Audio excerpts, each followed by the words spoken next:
কিশোরগঞ্জের কবর খননকারী মনু মিয়ার প্রিয় ঘোড়াটি সম্প্রতি হত্যা করেছে দুর্বৃত্তরা।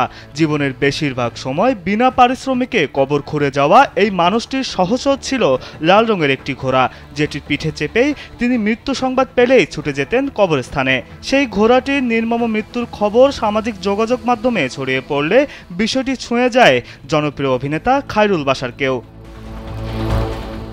সোমবার রাতে একটি ভিডিও পোস্ট করে খায়রুল বাশার লেখেন, মনু মিয়াকে আমি একটি ঘোড়া কিনে দিতে চাই। ঘোড়া কিনে দেওয়ার বিনিময়ে আমার কবর খোঁড়া পর্যন্ত আল্লাহ ওনাকে বাঁচিয়ে রাখুন। যদি কেউ মনু মিয়ার সঙ্গে যোগাযোগের ব্যবস্থা করে দিতে পারেন কৃতজ্ঞ থাকব।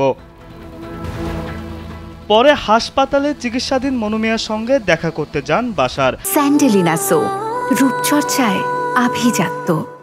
দীর্ঘ সময় তার সঙ্গে কথা বলেন এবং সেই মুহূর্তের একটি ছবি সামাজিক মাধ্যমে শেয়ার করেন।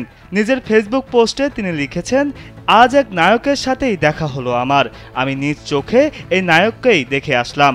বুক মেলালাম এক নায়কের সাথে, আজন্ম এক নায়ক মনু মিয়া।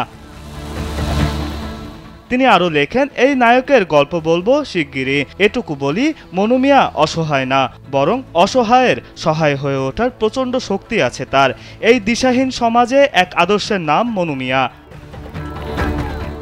এদিকে মনু মিয়া জানিয়েছেন, ঘোড়ার মৃত্যুতে তার কোনো অভিযোগ নেই। তিনি বলেন, ওটা আমার সন্তানের মতো ছিল, আল্লাহর ইচ্ছায় চলে গেছে। আমি কারো কাছ থেকে কিছু চাই না, শুধু দোয়া চাই। বিনোদন ডেস্ক, কালবেলা।